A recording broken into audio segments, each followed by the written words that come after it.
Peace and grand rising to the sovereign, original, indigenous, natural, divine heirs. Today is September 15th, 1442 on the ancient moon calendar, 1441 on the ancient sun calendar.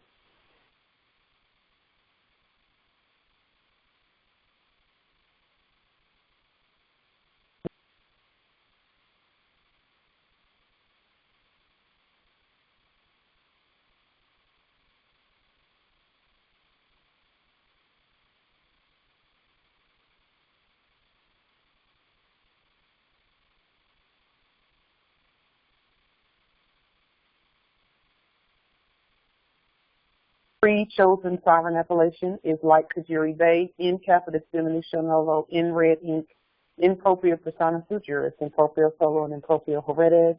We are the original indigenous, sovereign, ancient, Al-Moroccan, Moorish American ascendants of the great pharaohs of Kemet and of the ancient Moabites and Canaanites. Our full faith, trust, allegiance, credit, and energy are hereby vested in ourselves, for we are the people who are the original indigenous, natural divine, de jure Moorish National Republic federal government. We hereby exercise all sovereign rights at this time and at all points in time, nunc pro tunc.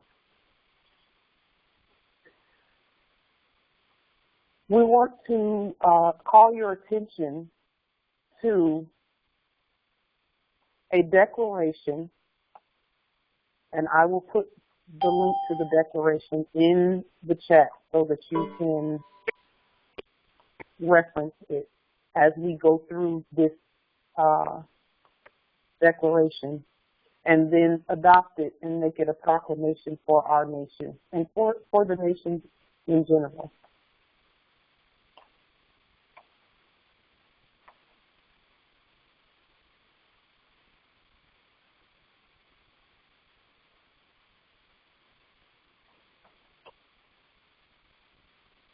Okay.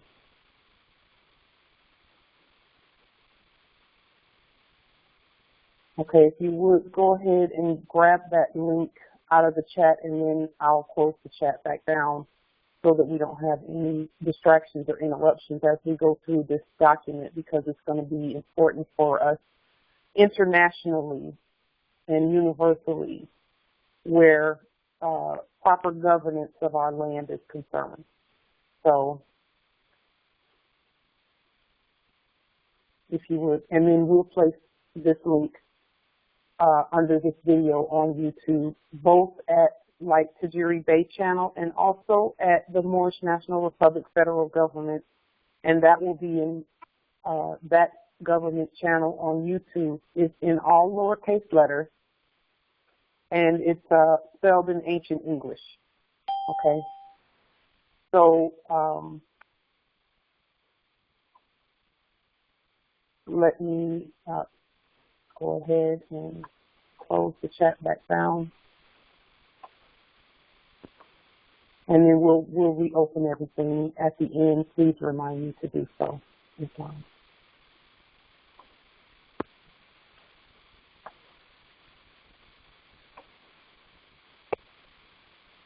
Okay.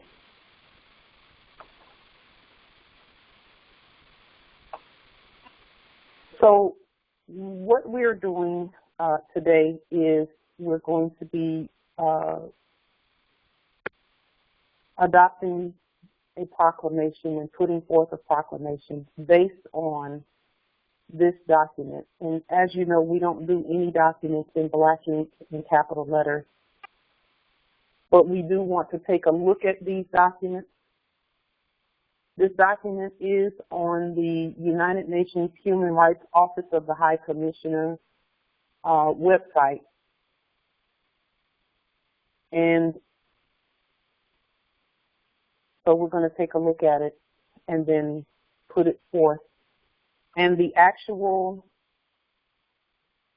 affidavit that we're putting forth today will be under this video on both channels. So it says here, this is the Declaration on the Granting of Independence to Colonial Countries and Peoples.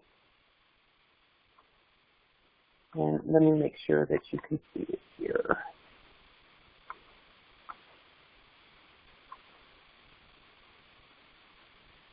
Okay. Now, the things that we're doing are for the whole earth. So we're going to, because that is our inheritance. And so we're going to be referencing all people. We'll read it as they have it here. The General Assembly, mindful of the determination proclaimed by the peoples of the world in the Charter of the United Nations to reaffirm faith in fundamental human rights, in the dignity and worth of the human person, in the equal rights of men and women and of nations large and small, and to promote social progress and better standards of life in larger freedom. Conscious of the need for the creation of conditions of stability and well-being and peaceful and friendly relations based on respect for the principles of equal rights and self-determination of all people, and of universal respect for and observance of human rights and fundamental freedoms for all without distinction as to race, sex, language, or religion, recognizing the passionate yearning for freedom in all dependent peoples and the decisive role of such people in the attainment of their independence. Aware of the increasing conflicts resulting from the denial of or impediments in the way of the freedom of such people, which constitutes a serious threat to world peace.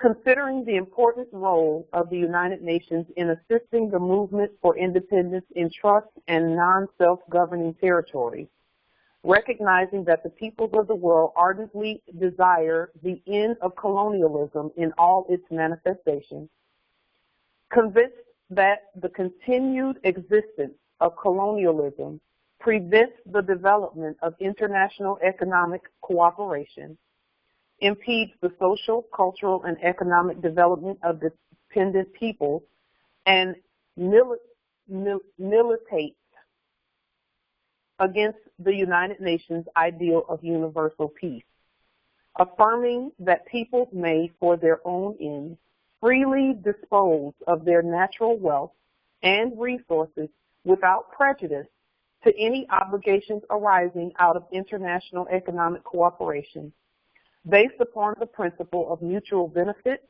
and international law, believing that the process of liberation is irresistible and irreversible, and that in order to avoid serious crises, an end must be put to colonialism and all practices of segregation and discrimination associated therewith, welcoming the emergence in recent years of a large number of dependent territories into freedom and independence, and recognizing the increasingly powerful trends toward freedom in such territories which have not yet attained independence, convinced that all peoples have an inalienable right to complete freedom, the exercise of their sovereignty and the integrity of their national territory, solemnly proclaims the necessity of bringing to a speedy and unconditional end colonialism in all its forms and manifestations. And to this end, declares that number one, the subjugation of people to alien subjugation, domination, and exploitation constitutes a denial of fundamental human rights, is contrary to the Charter of the United Nations, and is an impediment to the promotion of world peace and cooperation. All peoples have the right to self-determination. By virtue of that right, they freely determine their political status and freely pursue their economic, social, and cultural development. Number three, inadequacy of political, economic, social, or educational preparedness should never serve as a pretext for delaying independence. All armed action or repressive measures of all kinds directed against dependent people shall cease in order to enable them to exercise peacefully and freely their right to complete independence, and the integrity of their national territory shall be respected. Immediate steps shall be taken in trust and non-self-governing territory or all other territories which have not yet attained independence to transfer all powers to the peoples of those territories without any conditions or reservations in accordance with their freely expressed will and desire, without any distinction as to race, creed, or color, in order to enable them to enjoy complete independence and freedom. Any attempt aimed at the partial or total disruption of the national unity and the territorial integrity of a country is incompatible with the purposes and principles of the Charter of the United Nations.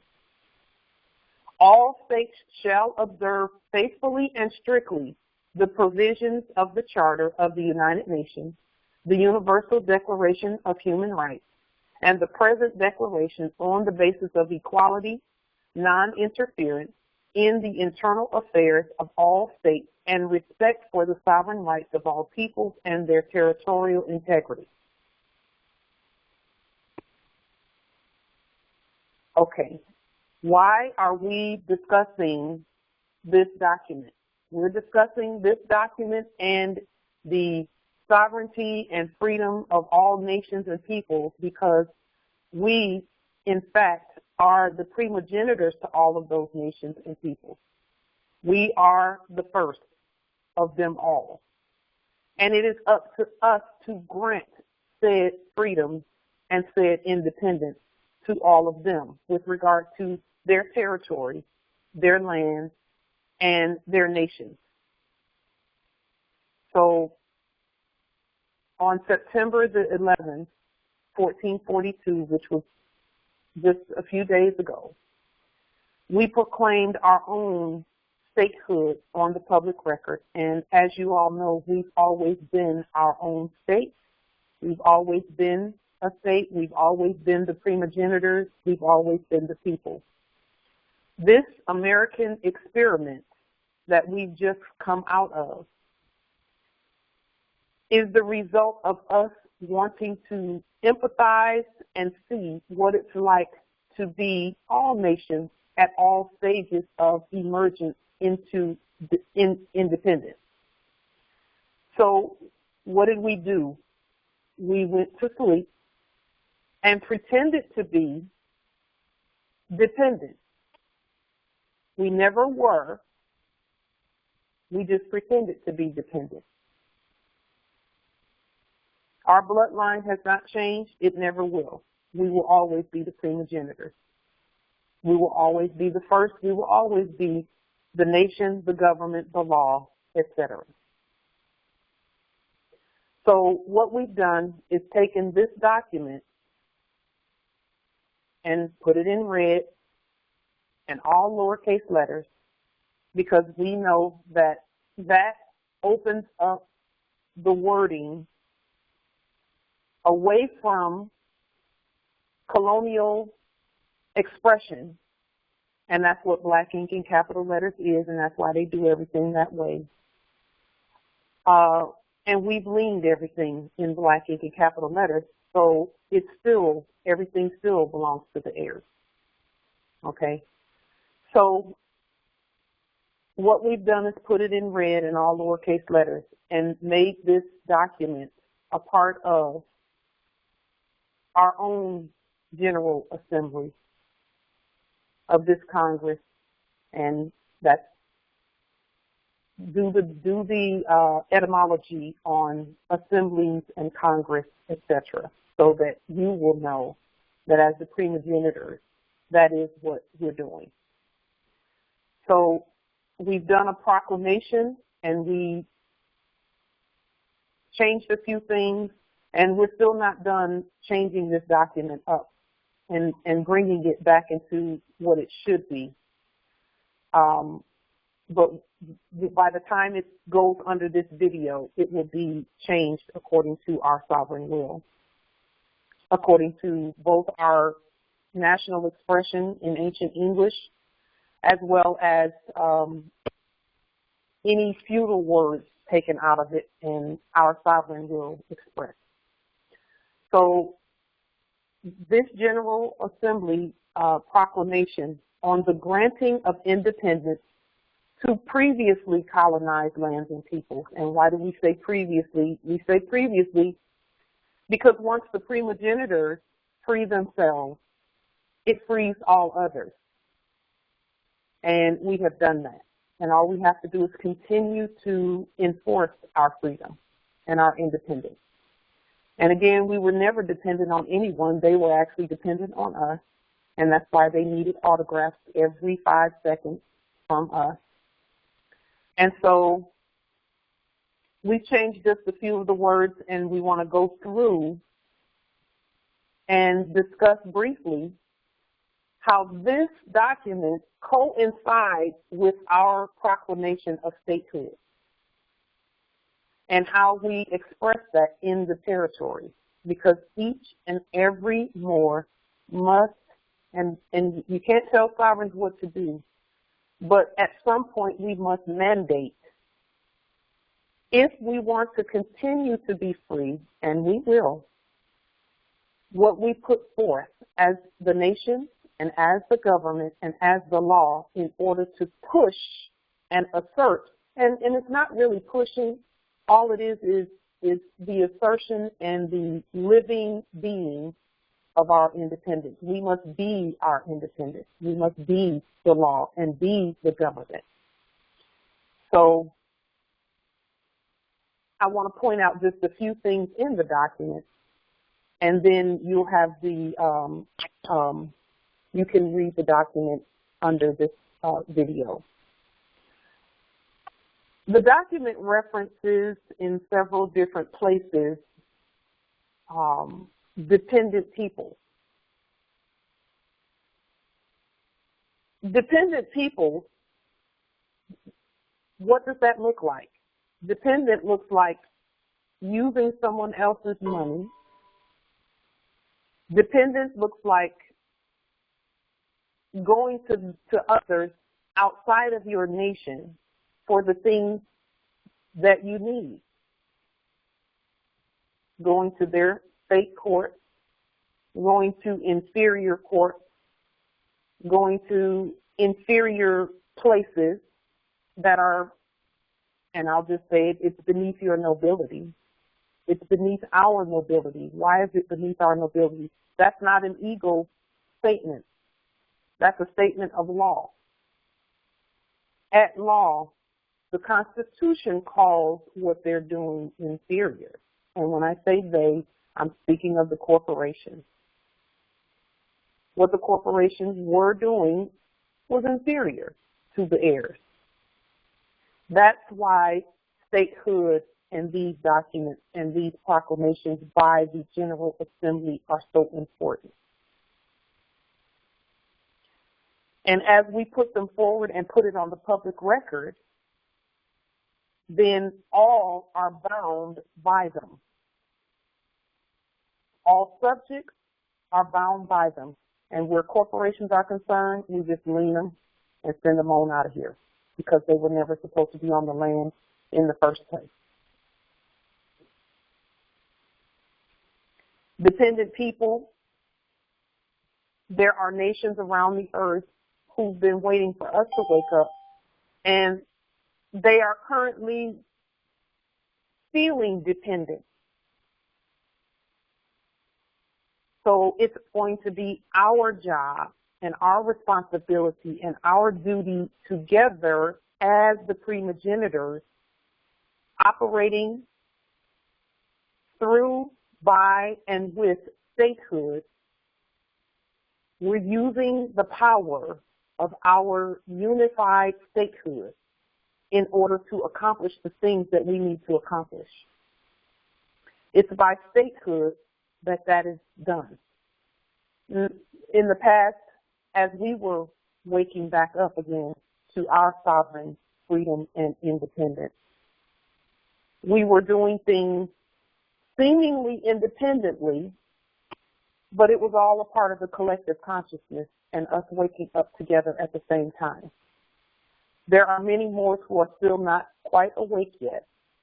And what we're doing right now will make it so that as they wake up, they already see statehood in action. They see governing in action. They will have the benefit of the things that we've all been through, the tests that we've had. They will have the benefit of that so that they don't have to keep going through that. Many of us have been tested. We've been tested by policy enforcers, state judges, jails, prisons, etc. We were chosen for that.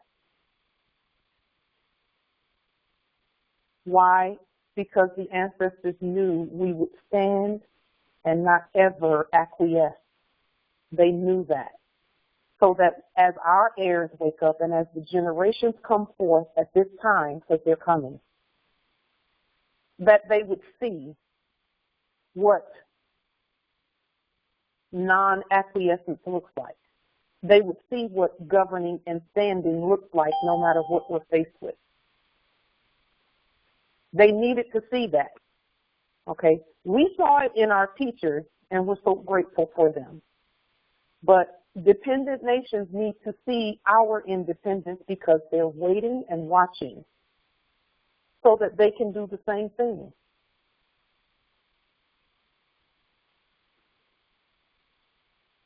Our job is both to tell them to speak it like we're doing on the public record, speak it in language that denotes competence, in language that illustrates competence at international affairs, and then showing them. And we all have videos, many of us have videos and testaments of how to do that, okay? And then we can look back at some of our videos and say, okay, let's use this as a teaching tool and see what can we do better so that we can let the heirs know, hey, we were standing, but we could have done this better and we could have done that better, so that they don't remain dependent and looking in the direction of corpses and corporations and those and the inferior entities. They need to see the sovereign supreme entity and the beings and the nation and the government and the law. And it is up to every one of us to show them that, every one of us together, to show them what our documents look like, what our letterhead looks like, what our writing and our language looks like, so that they can be free too. And see, it's going to shorten their learning curve so that they are no longer dependent, because that's the goal here, is independence for all peoples on our earth.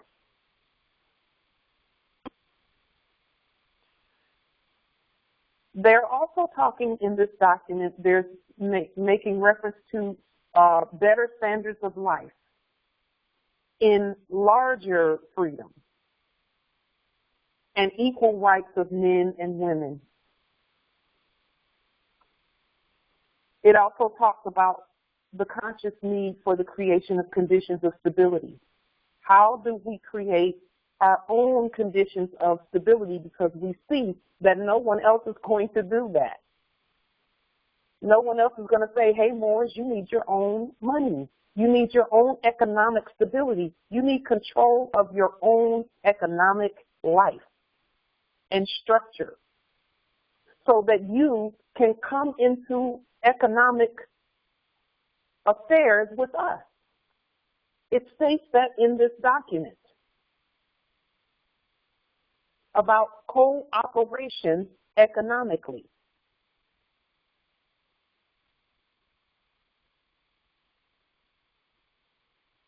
Here, let's just go ahead and go through some of this, because it's a beautiful document, but by the same token, we must live it. mindful of the determination proclaimed by the peoples of the world in the Charter of the United Nations. And here, United Nations is in all lowercase letters. Why? It's in all lowercase letters because it refers to all nations that are united, who agree to be united with us in our statehood as we express our sovereign statehood. To reaffirm faith in fundamental human rights, in the dignity and worth of the human person, in the equal rights of men and women. And that is actually subject matter, but that subject matter is a byproduct of jurisdiction. And only through statehood can that jurisdiction be properly expressed. We can talk about men and women, living men and women, all day long. But those living men and women must come together at statehood, because you cannot say they're usurping our status if you're not saying it as a state and as the government and as the nation. And the state and the government and the nation is expressed competently in the ways that we've listed in our statehood proclamation that we placed on the public record. So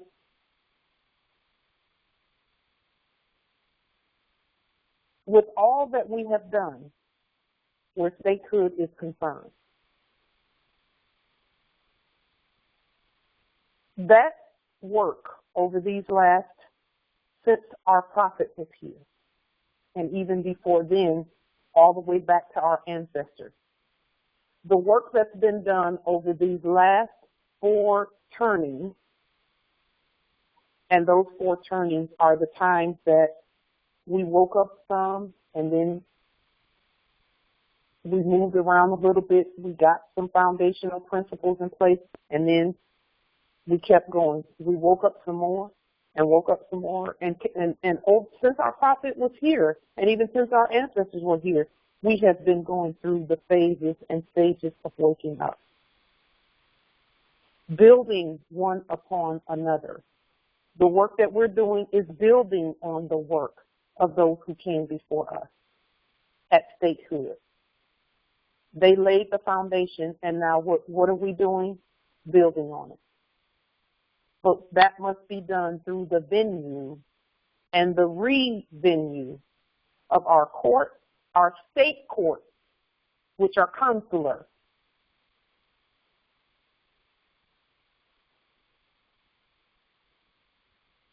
And that venue is how the estate continues to be restored back to us.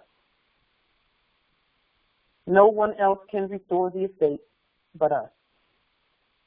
So going outside of our nation to get things done is out of order. There is no court but the courts of the Moors. Each and every Moor is a sovereign living justice of the court. This is an earth-wide court. The Moors over at Northeast Africa, because this is Northwest Africa, the Moors over at Northeast Africa are the sovereigns of their court, just like we are of our court. And together we are the earth court, all of us. And it's not just them, it's the whole earth. The Asian Moors, the Australian Moors, the German Moors. So we have to now focus, and it's been our focus and our aim the whole time, but we must now focus on international affairs. What are we doing?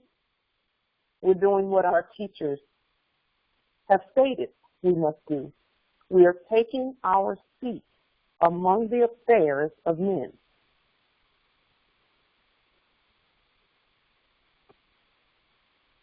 We hereby seat ourselves at the table, the international and universal table of law.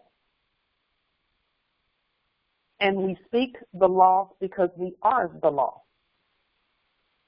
We have the examples that we can look at, but then we must purge them and clean them up and then use them. And they cannot look like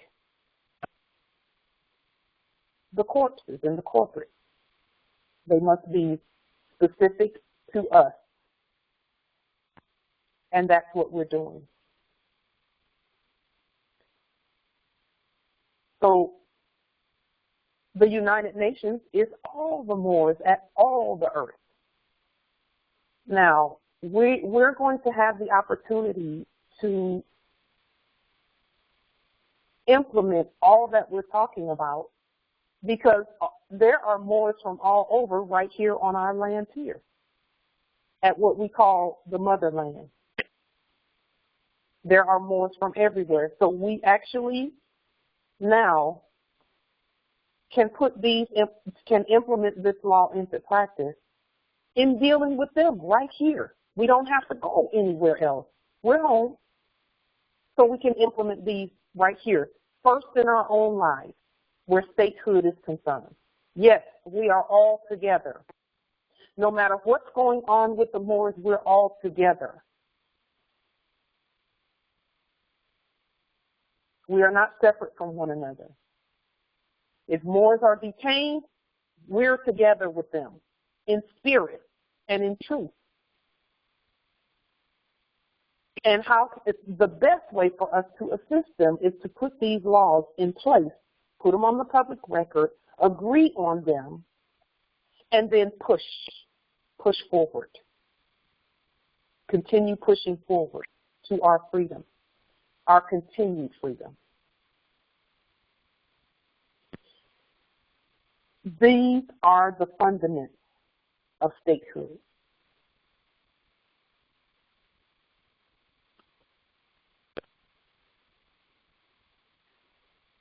That is how, and these fundamentals that we're putting forth here, the fundamentals actually manifest the better standard of living and the better standard of life for us. This document specifically talks about the resources and the access to the resources. That's what we've been wanting so that we can engage in earth-wide cooperation economically. That's what all that we're doing is for, is so that our heirs and their heirs for the next quadrillion or more into perpetuity generations have what they need in order to govern properly the universe. It says here, of the nations large and small, and to promote social progress and better standards of life in larger freedom, conscious of the need for the creation of conditions of stability and well-being and peaceful and friendly relations based on respect for the principles of equal rights and self-determination of all people, and of universal respect for and observance of human rights and fundamental freedoms for all without distinction as to race, sex, language, or religion. Now, we're talking about race here. Why are we talking about race? We know that race is not really a thing except among the citizens and the subjects. They have a race, and that's why that word is put there. Because we do have to acknowledge and respect their humanness. The subjects have a race. We're not a race. There's no such thing as racism. Why is there no such thing as racism? Because God doesn't have a race. We are the gods of this earth. Racism has nothing to do. Racism is a subjective term that has nothing to do with nobility.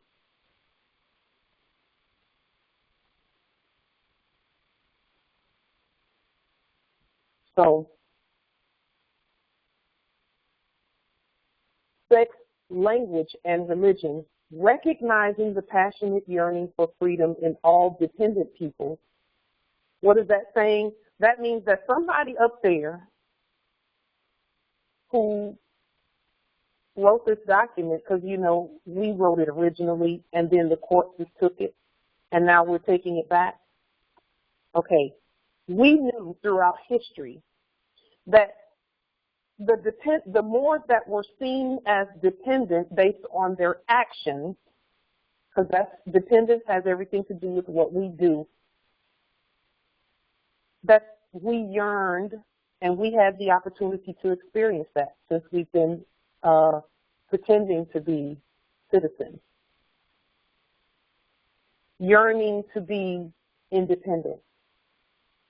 Our job is to show them what that looks like, what independence looks like, and how you go from appearing to be dependent when the whole earth is yours to independence. We use the law. We use international law, and then we push it. And when I say push, again, we're not putting our will off on others, because everyone has free will. But when we say push, we mean the grand rising is just that. We're pushing the rise, the grand rising of the Moors.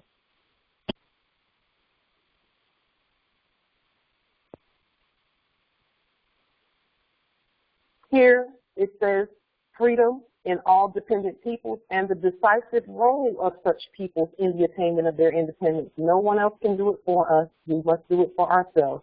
Aware of the increasing conflicts resulting from the denial or impediments in the way of the freedom of such peoples, which constitutes a serious threat to world peace. We have lived through the conflict. We have lived through the conflict. What is the conflict? The conflict always starts with the Moors, because we're the only ones who have the authority to create war and peace. The conflict starts when we adopt and use war names, war symbols, war monikers, sigils, signs of war, instead of peace. What is a non-figure? It is a war name in black ink and capital letters. The use of it is a declaration of war. Therefore, no one on earth should be using them, because we have said we are the peace. Love, truth, peace, freedom, and justice, just like our prophet said. Our job is to illustrate that and be that,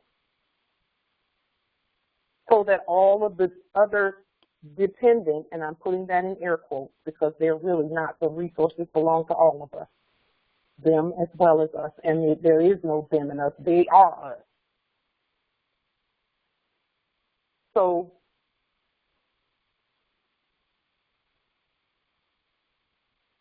with regard to the threat to world peace, one thing that our ancestors will not allow, and one thing that we should not allow, is a threat to the peace at earth.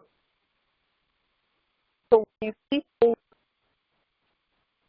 see things in black ink and capital letters, when you see things in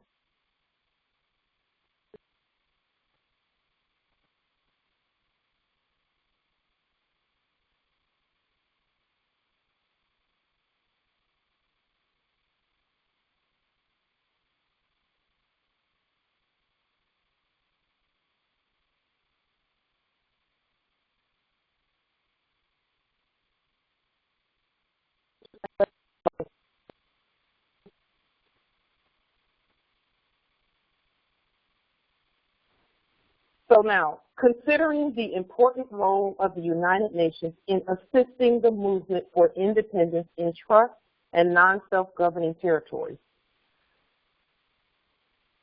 Again, the United Nations here is in all lowercase letters. What does that mean? That means all of the nations, all of them, all of us. Our role is key so that there is no threat to world peace, the peace at earth.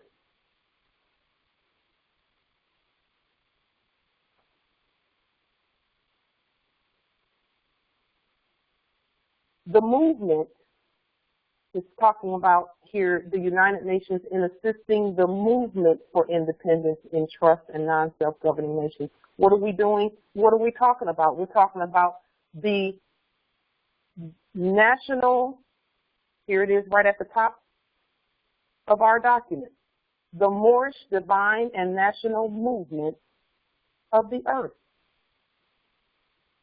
We're bringing the moorishe, divine, and national movement to all of the nations of the earth. We're going out into the highways and byways and saying, hey, capitalism, black capitalism, that is not your status. That is not you. Because the resources are not expressed that way. Think about this more. When you talk about trees and land and oil and earth, those don't have a capital letter in front of them at all. And in order to access that, we can't either. We must first be in capitis diminutio nolo. That is the message to the rest of the earth. That is the message to the rest of the earth.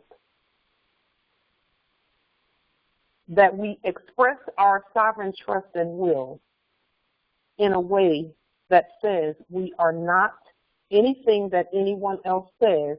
We are who we are. That is the moorishe, divine, and national movement of the earth, among many, many, many other things. That is how independence is expressed. Yes, there are trust and non-self-governing territories, but they are not under any corporation. They have put their full faith and trust in us. The whole earth has. If you don't believe me, and you don't have to, just go ask them. Who do they look to for resources and freedom and to know what to do next? They look right over here on this land.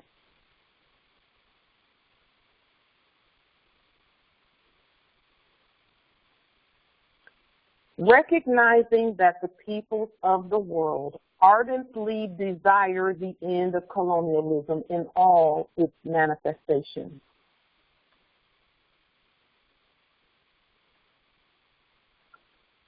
We all agree that we desire the end of colonialism. It ends when we say it ends. Therefore, we say it has ended. And now what do? Take this international law and push. Take our statehood and push forth. What does the pushing look like? I'll give you an example of what it shouldn't look like. Pushing does not look like what the hybrid foreign corporations did when we were in their fake courts not knowing that we were who we are. When we try to speak, they're talking all over everything that, everything that we're saying. They're talking all over it because they don't recognize the heirs. Why don't they recognize the heirs? Or why didn't they recognize the heirs? Because we didn't raise them from the dead. The dead can't see. The dead cannot see. Anytime we're dealing with the subjects of the earth or even the other nations of the earth, it must be done by court action. Why?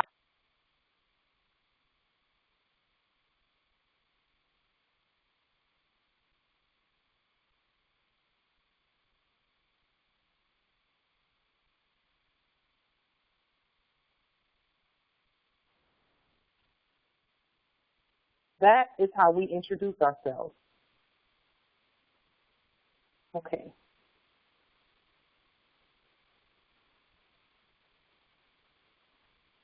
I want to make just a couple of adjustments here. That's fine.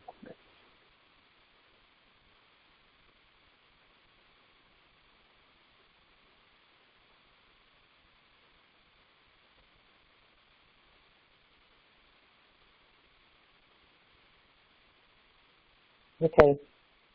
Can you all hear me? I'm going to open up the chat for just a moment. I just want to be sure that you can hear.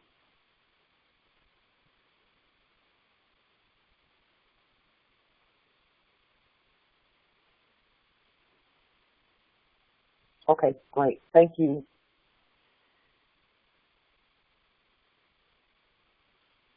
Okay.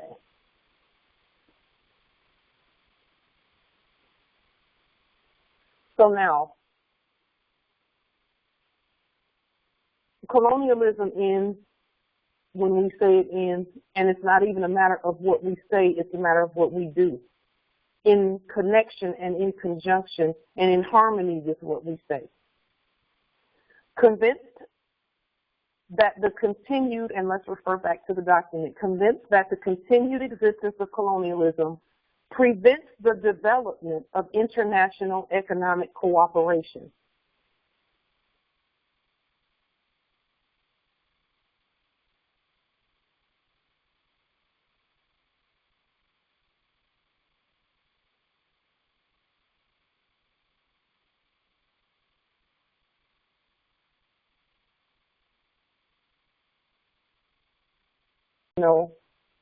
Economic cooperation.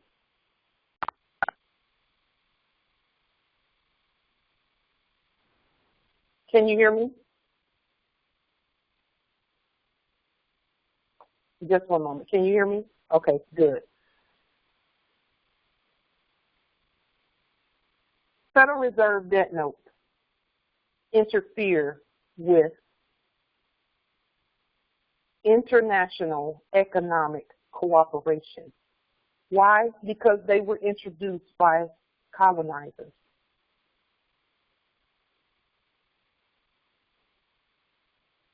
We do have a plan for dealing with them, a continued plan for dealing with them. Yes, we've introduced our own money, the gold-backed moorishe dollarium. We're going to continue to push, and pushing has a lot to do with the programming that's going on in our own nation. We've been programmed to think that Federal Reserve debt notes is the only way to get anything. When we have all of these natural resources that we can freely go out on the land and get and use our own money to convey the resources to one another.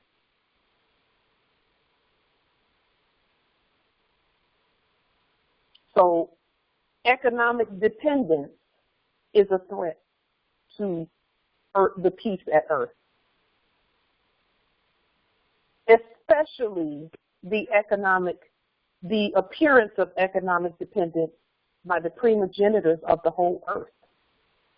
Can you imagine how scared the other nations must have been when they saw what appeared to be our economic dependence on foreign corporate, quote-unquote, resources? How scary is that for them? And how much more at peace are they going to feel and see and be when they see that we're awake from that.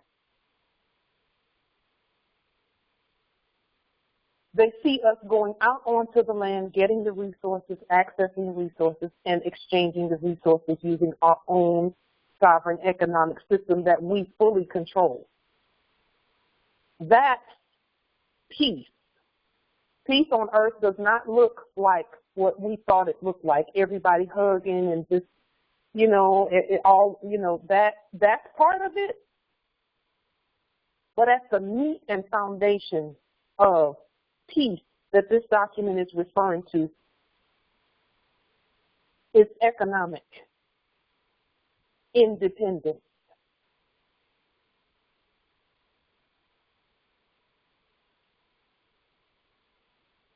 Economic independence.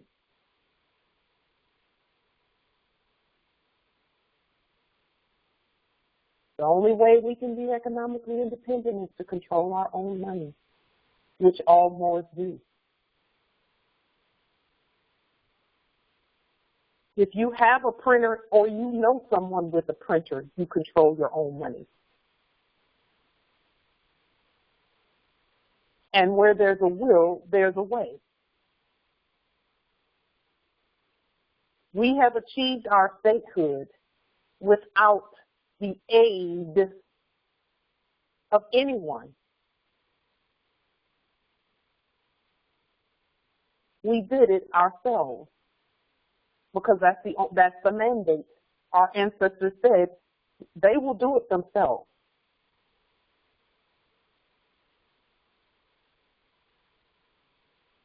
And when they wake up, they're going to be speaking the law, the law, the law, the law. That is how you will know who they are.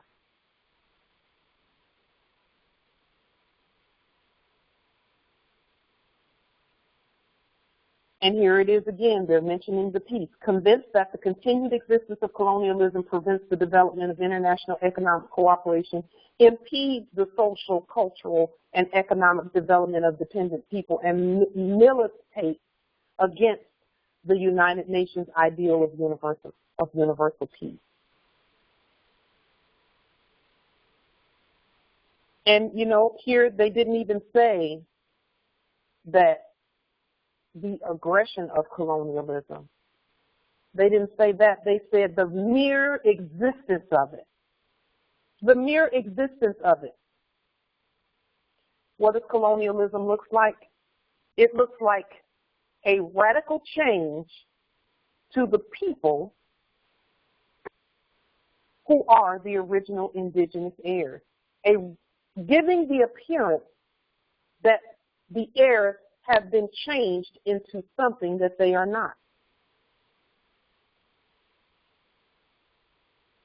That's a threat to the peace at earth, to have us looking like citizens, and no one can do that but us. Consenting to colonialism. Who has the authority to change the look of God? Only God has that authority.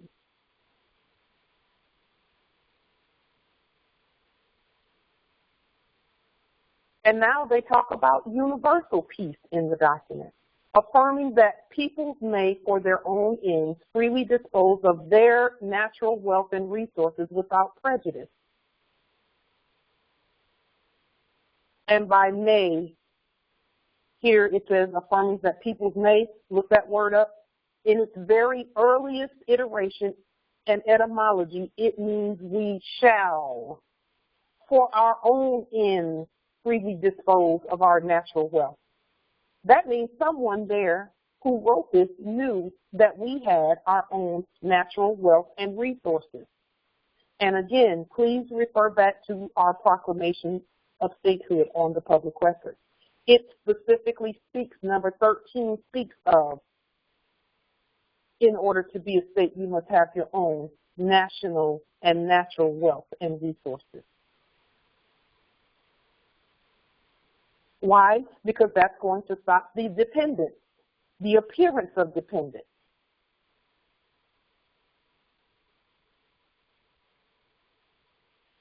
And that's without prejudice. to any obligations arising out of international economic cooperation, and that's what we're going for here. International economic cooperation with all of the other nations of the earth based upon the principle of mutual benefit. We're the beneficiaries. So we must have our own wealth, resources, money, and use it to our own benefit, and that is automatically going to create mutual benefit among the heirs of the earth. And then here we are at international law, which is what we've been talking about the whole time when we talk about treaties. That's international law. And thankfully, our teachers, the minute we woke up, they had us speaking treaties, treaties, treaties.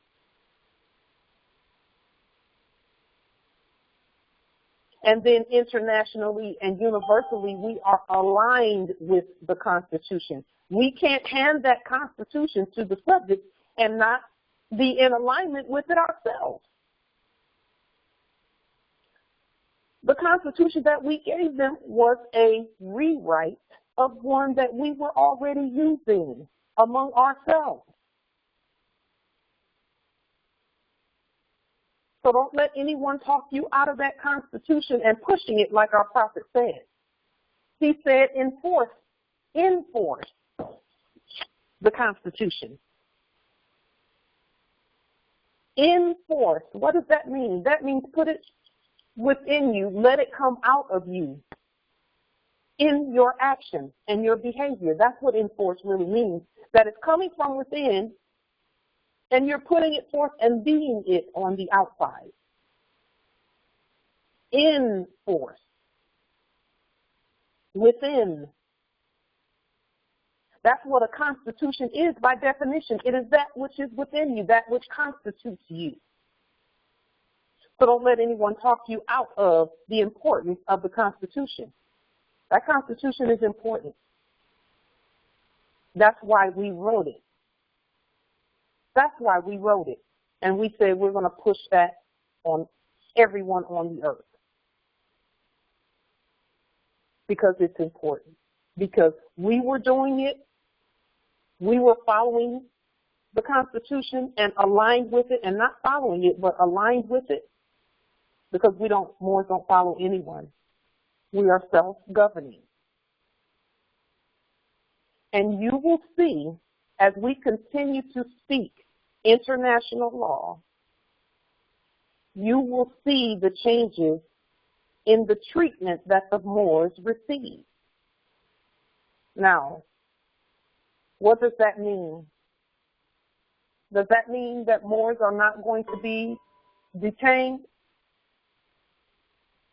For the Moors who push this international law and statehood in unity and harmony with one another, that's exactly what that means. Because we're speaking with one voice like our ancestors told us to do. When we honor our foremothers and forefathers, that's what that means. Some people might think that that's going out on a limb. No, it's not. Because according to international law, the acts of state, read the acts of state doctrine. Read that so that you will know what expressing through the conveyance method of statehood really means. That is how sovereign independence is expressed.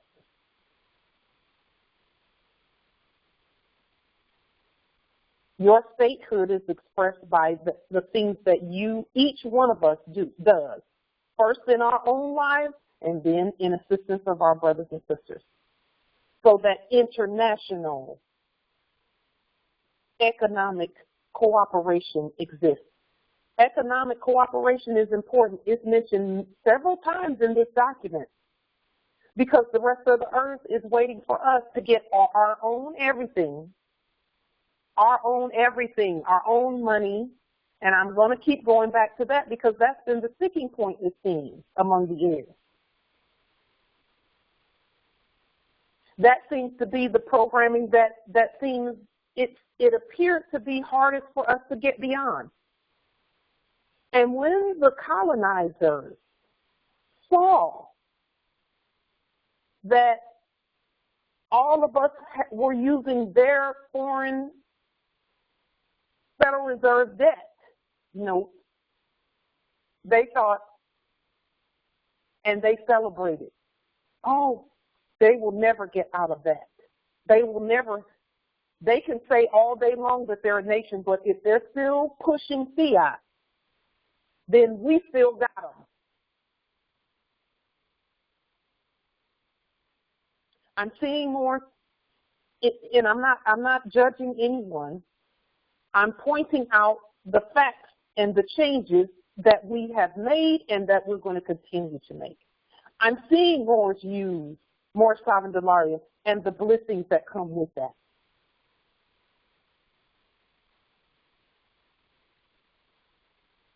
That's the only way blessings and resources and wealth will come to us. It's the only way is when we use our own money.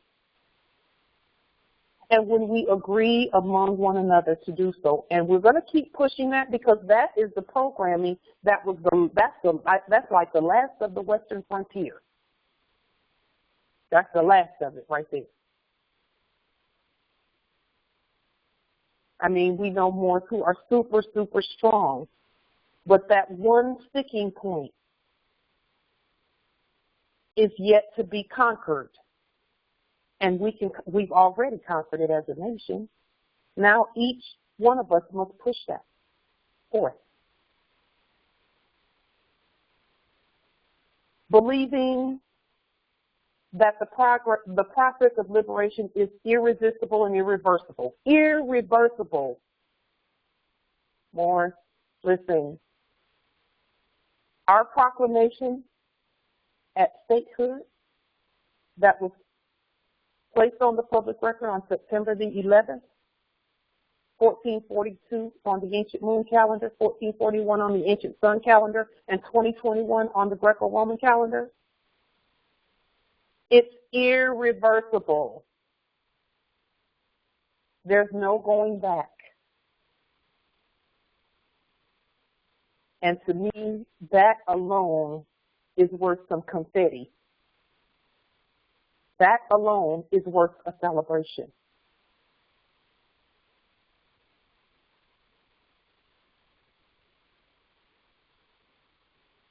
The process of liberation being both irresistible and irreversible. When you talk about the word irreversible, that at the root of it is the word reverse. Reverse. Verse means word. Like universe means one word. It means everyone in that whole sphere is speaking the same. Reversion of the state. That means that we are speaking our word that says that the estate is ours.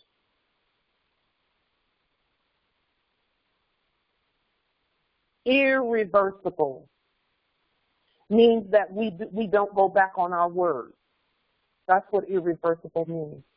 Because in the beginning was the Word was with us, and the Word was us.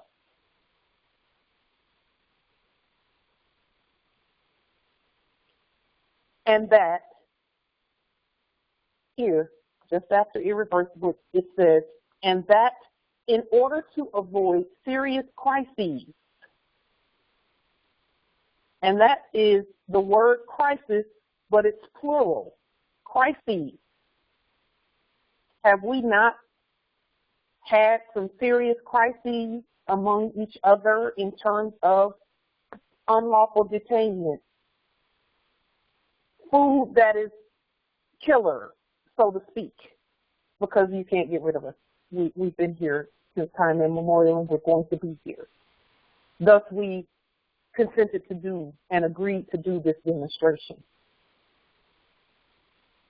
An end must be put to colonialism. We hereby end it today by our sovereign word and our actions. We end colonialism by our statehood.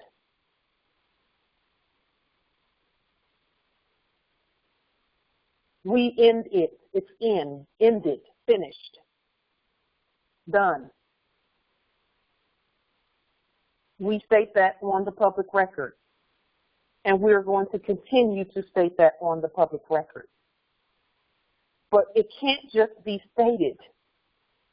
We actually had to do those 13 things that were on the statehood list in order to prove that we have the authority to end colonialism. We had to prove that we had the authority. We know we have the bloodline and the birthright. We know that. The whole earth knows that. But what is the manifestation of that bloodline and that birthright? The 13 things plus on the list. How do we implement the things that are in this document? The 13 things on the list.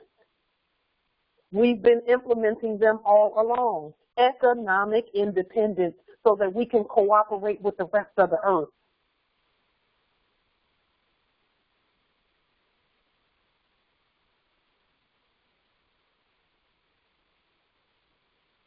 And here it says, an end must be put to colonialism and all practices of segregation and discrimination among the sovereign indigenous nations associated therewith. We put those words in there because freedom starts at home.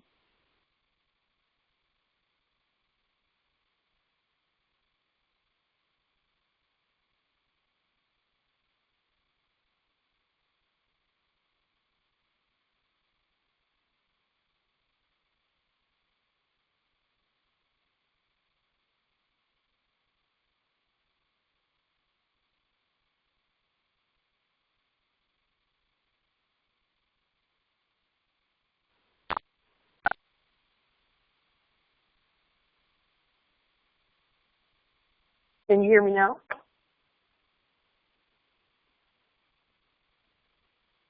Can you hear? Is there someone? Okay, good.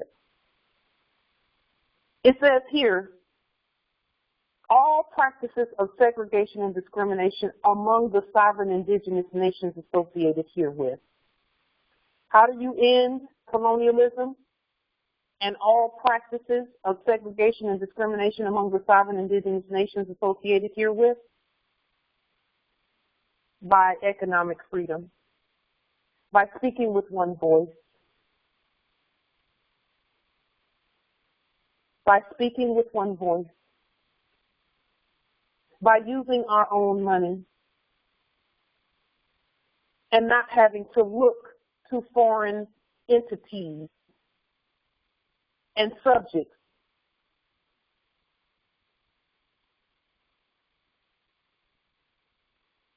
That is how you end colonialism and all practices of segregation and discrimination. The root word where discrimination is concerned has its derivative in the word criminal. Criminal. Think about that more.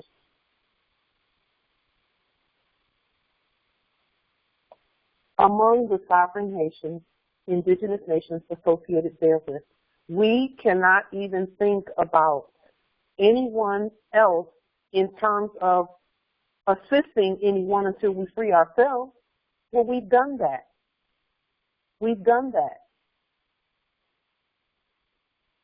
And now our job is to take what we've done and recreate it all over the earth among the other nations. And it says here, welcoming the emergence in recent years of a large number of dependent territories into freedom and independence, and recognizing the increasingly powerful trends towards freedom in such territories which have not yet attained independence. Even the territories that have not yet attained independence don't need to be dependent on foreign corporate inferior methods and economies and economics. They need to be looking at their brothers and sisters for assistance in becoming independent.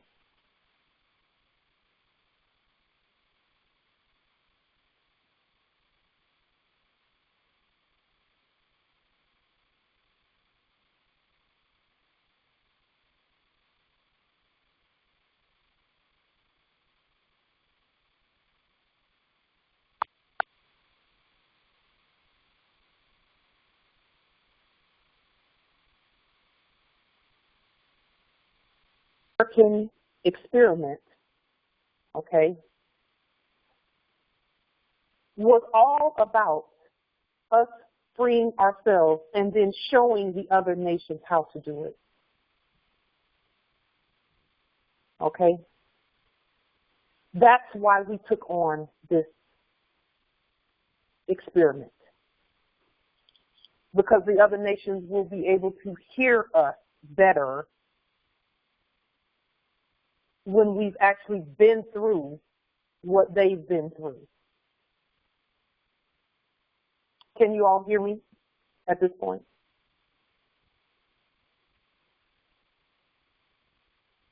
Okay. We want to be sure that the other nations of the earth see the example that we set so that we restore peace to the earth. Who knew? In our sleep, did we know that we were to restore the peace to the whole earth by doing what we're doing right now? No one else could do it. We had to. So, convinced that all peoples have an inalienable, and the root word here being lean. Now, if anyone has any doubt about all lowercase letters, just think about that which can and cannot be leaned. You can't lean anything that's not incorporated in black ink and capital letters. You can't lean it. The only thing that can be leaned is black ink and capital letters.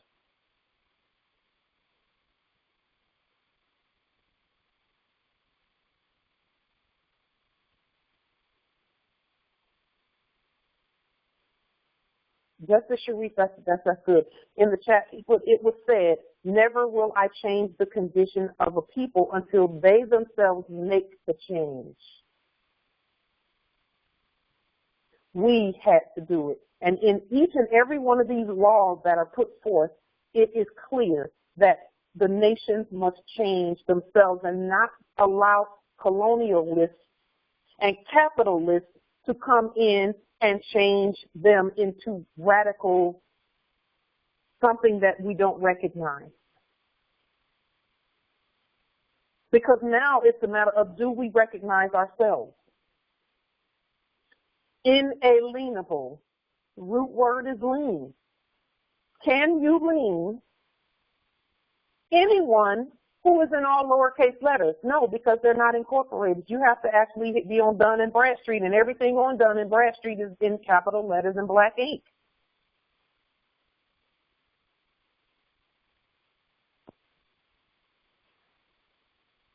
Convinced that all peoples have an inalienable right to complete freedom.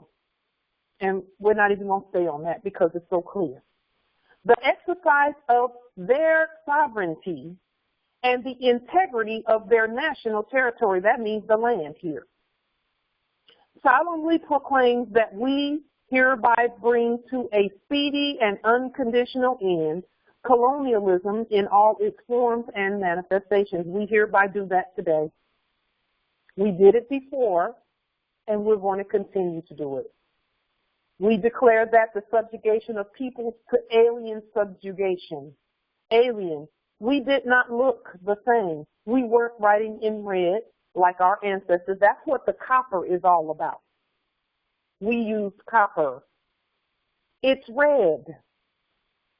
When they defined Americans way back, before that definition was hypothecated, it referenced the copper-skinned peoples at America who were here before the Europeans arrived. And then when you think about copper, they called us the red man. Well, look at our skin, it's brown. Therefore, they must have been talking about the writing and the way we put the laws forth.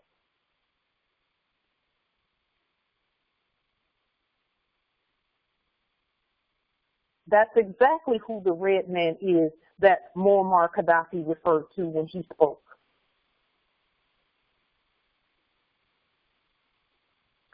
The subjugation of peoples to alien subjugation. Alien subjugation. That means it's foreign. Domination and exploitation constitutes a denial of fundamental human rights. It's contrary to the Charter of the United Nations and is an impediment to the promotion of world peace and cooperation.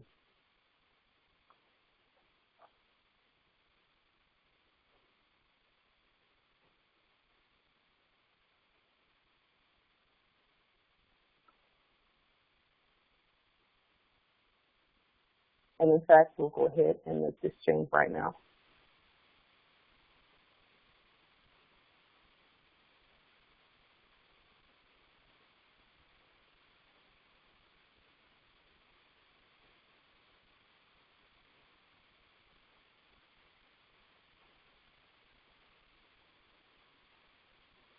Number 2, all peoples have the right to self-determination.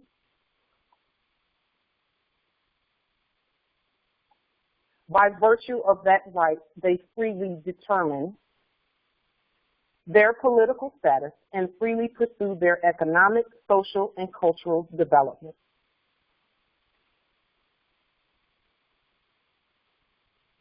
When you talk about political status, what are we referring to? Political status can only be proclaimed when there is economic, social, and cultural freedom.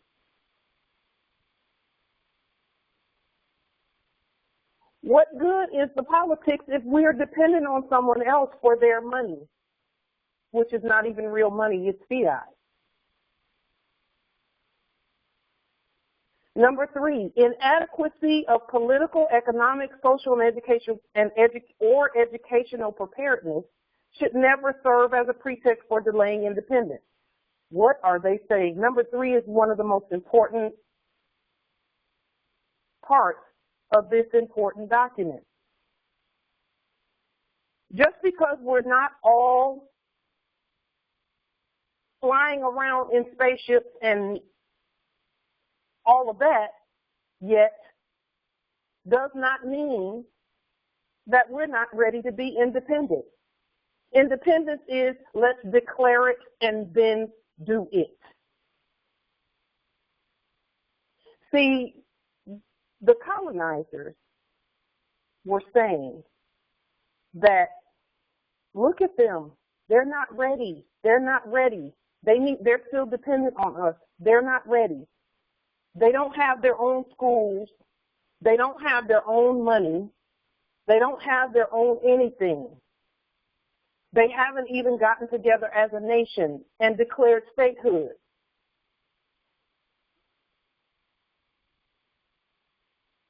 That is still not a reason for delaying independence.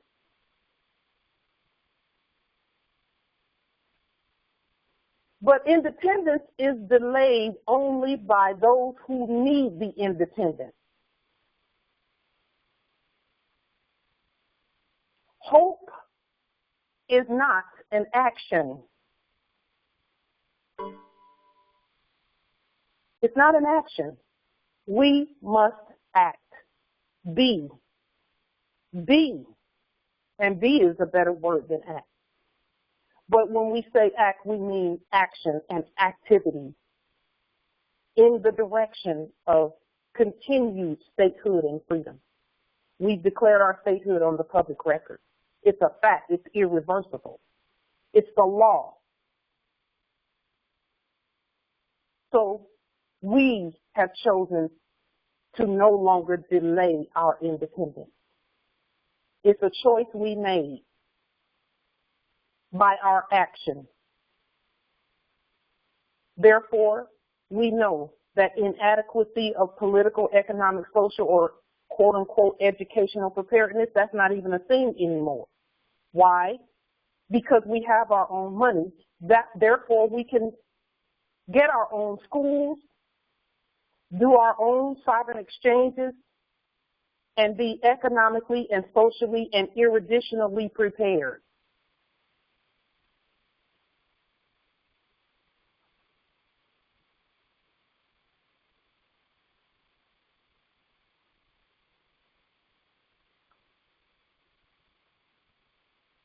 And now we have to put that whole thing and just continue to recreate what we've done. Assist our brothers and sisters in doing the same. And let me tell you, assisting our brothers in doing the same happens with your brothers and sisters right here, right down the street, who are on these calls and who are expressing their sovereign status. We help them and assist them first. We don't need to be worried about the ones all the way over across the water. We need to help right here at home first. What does that mean? I'm going to go ahead on out here and say that more who are providing services need to be using sovereign money. And we understand that people are saying, well, I have families to feed and et cetera, et cetera. Yes, you sure do. You have clan and kin and heirs who depend on you. And they're not going to be able to do that if you have to depend on someone else to give you something that you can produce and print yourself and then demonstrate. We're in transition still, but we have to do it.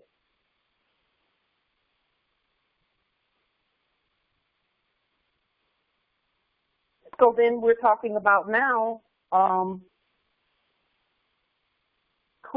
there is a conflict created when corporations pretend that they are in control of utilities and things like that. There's a conflict created there when we're in our proper status and we're proclaiming our statehood and we're putting the law forth.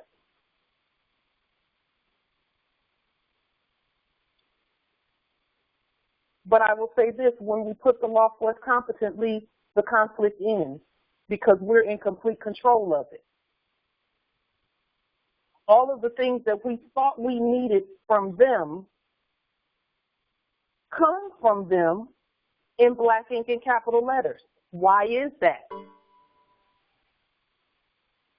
So let's make sure that we keep in mind what our national expression is. And as we use our national expression to do the things that we need to do and stay in our sovereign status, both in writing, in what we say, and what we do,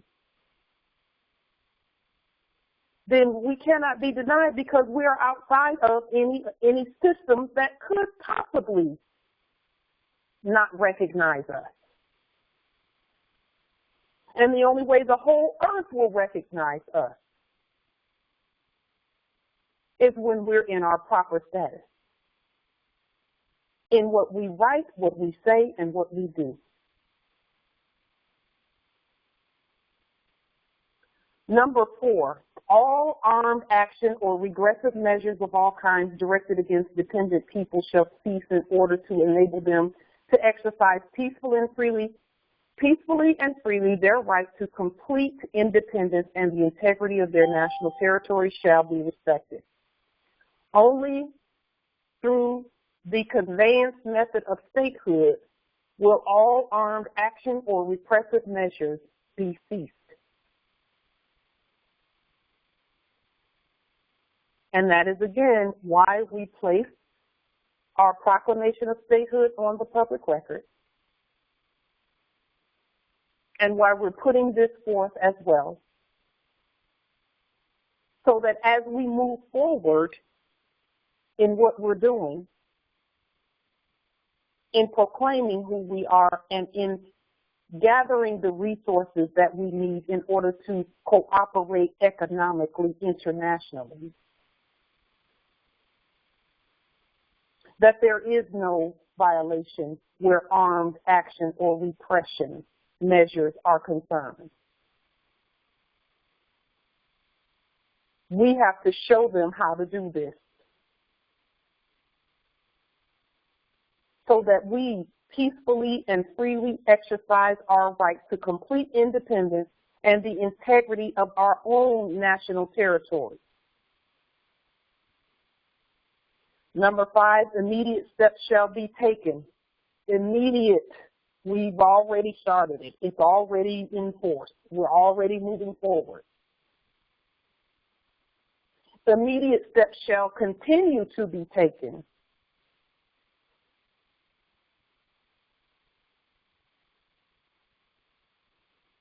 in trust and non-self-governing territories. So that's where our brothers and sisters are concerned. And all other territories which have not yet attained independence. And to transfer all powers to the people of those territories. How is that transfer made? The transfer is made when we properly state that we are not any name in black ink and capital letters, which was seeking to hypothecate and have us claim that status. All bills, war rants, etc. come in black ink and capital letters. Why? Because they're trying to give the appearance of transferring resources and then doling it and dishing it out according to their will and not ours. That's why they present them that way. So what did we do? We leaned, and we will continue to lean. Anything in black ink and capital letters running around here, we will continue to lean.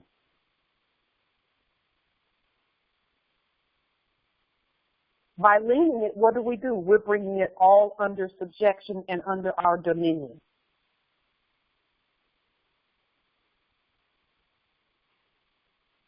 So we're putting all who use black ink and capital letters on notice. And it's not an act of war, it's an act of peace. Because it clearly states here that economically, colonialism is a threat. How do the colonizers express themselves? Just think about that. How do the colonizers express themselves? When we see their writing and they send something wanting to colonize our resources, what does it look like? That ought to tell us that we don't want to look like that. That's why we lean that.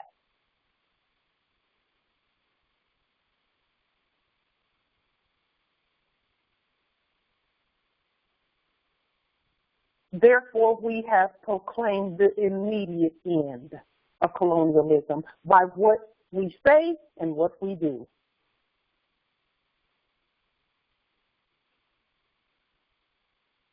The immediate steps shall continue to be taken in trust and non-self-governing territories and all other territories which have not yet attained independence, to transfer all powers to the people of those territories without any conditions or reservations, in accordance with their freely expressed will and desire, without any distinction as to race creed, or color in order to enable them to enjoy complete independence and freedom. So now,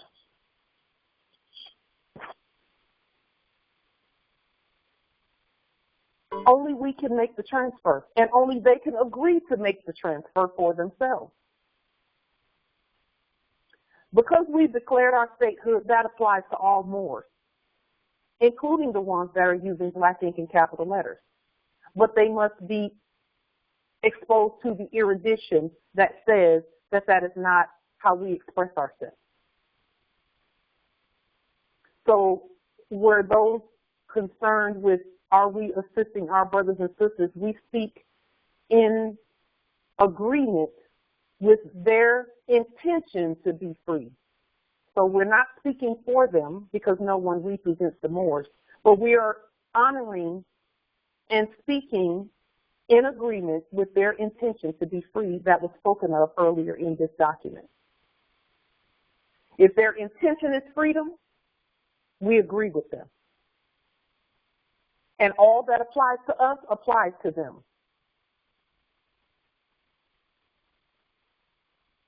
All that applies to us applies to them because we are one. Are we competent? Yes, fully competent. Will we continue growing in competence? Yes, we will. We're going to continue learning from each other and hearing from the ancestral energies, but we are speaking in agreement with all Moors. That's bringing that's uplifting all of us based on what we've done and what we're placing on the public record. And that's without any conditions or reservations. If they are on our land, they're free. And all that we're saying has to do with all Moors. All Moors. Number 6, any attempt aimed at the partial or total disruption of the national unity.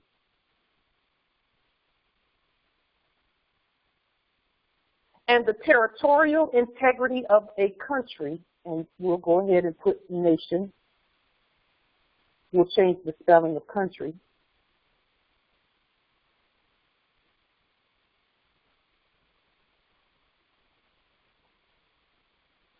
Is incompatible with the purposes and principles of the Charter of the United Nations.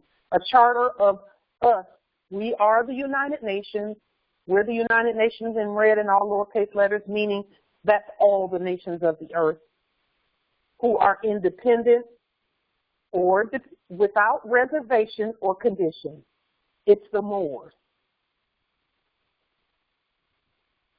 Number 7, all states shall observe faithfully and strictly the provisions of the Charter of the United Nations. What is our charter?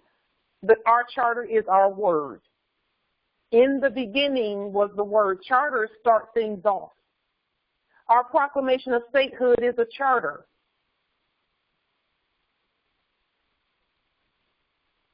In connection, in agreement, and in alignment with the treaties and its constitutions.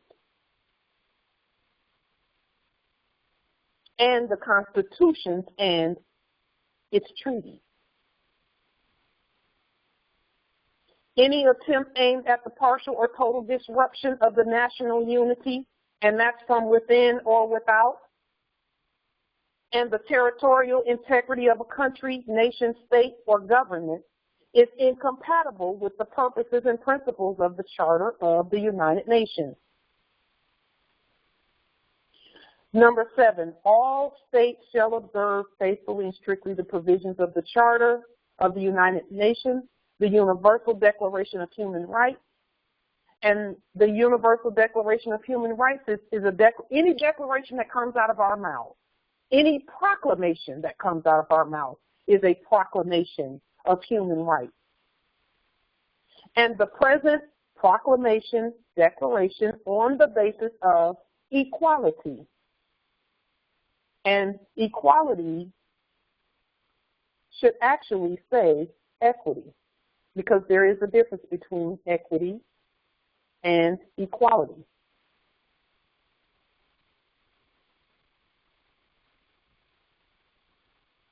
There's a difference between equity and equality.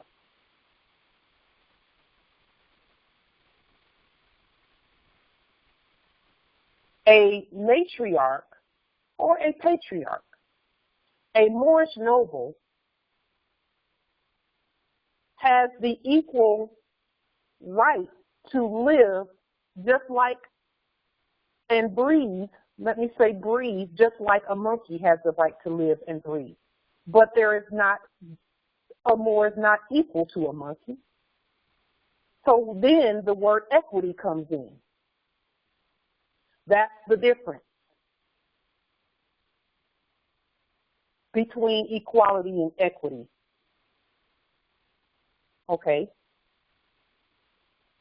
They say all men are created equal, but the word really should be equitably. It should be equitable. Thus the difference between courts of equity and other courts and inferior courts.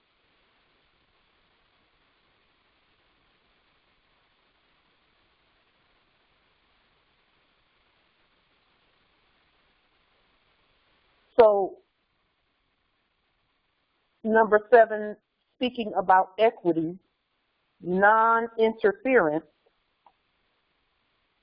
in the internal affairs of all states and respect for the sovereign rights of all peoples and their territorial integrity. Let me just point out with regard to non-interference. Non-interference.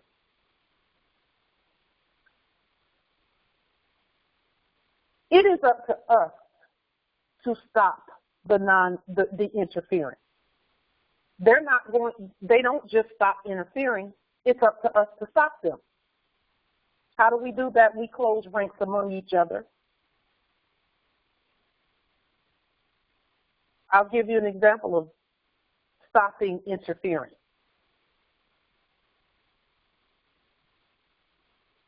On these calls, we've had interference by foreigners. We don't have any today right now, do we? No. Why not? Because we stopped it. We stopped it.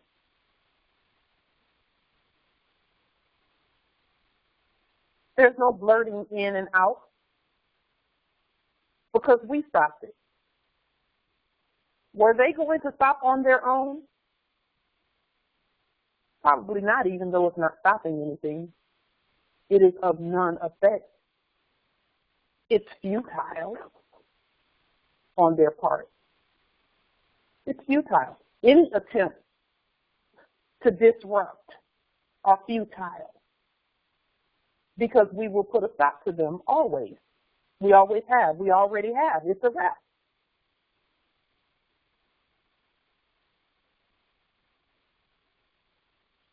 Our integrity belongs to us. We are in complete control of our own integrity and affairs.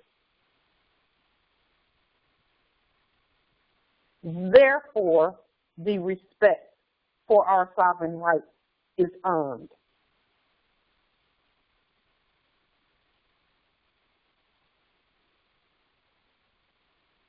And at any time that there is some a breach of the respect of our sovereign status, we put an end to it. And then all of us together agree that whatever is put in place, we honor it also. In order to stop foreign disruption in our meeting, we have all taken a step back and said, okay, we'll speak, we'll put it in lecture mode, and we'll speak to each other when the floor is open. We'll place things in the chat when the chat is open. and we'll be okay with the chat being closed and the meeting being in lecture mode so that we can continue to express our sovereign will.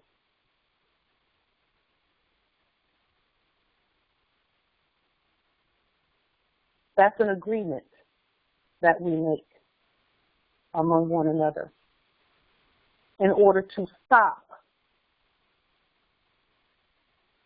disruption in our nation. We do whatever it takes to stop the disruption, because disruption, the root word is R-U-P, rupt, which is a part of rupture, the word rupture. That means there's a break somewhere. And when we shore up the breaks, then no disruption occurs. That's our duty and responsibility to one another.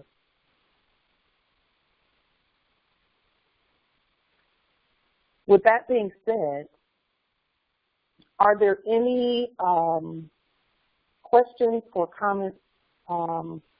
If there are any questions or comments, we will address them at our meeting, our assembly this Thursday, which is tomorrow, the 16th of September, 1442, 1441, and 2021. We will address those tomorrow offline, or we can go ahead and address them here if you so desire. Islam. So at this time, we'll stop the recording, and then we'll go ahead and address any things that we have on the record, any issues that we want to discuss. Islam.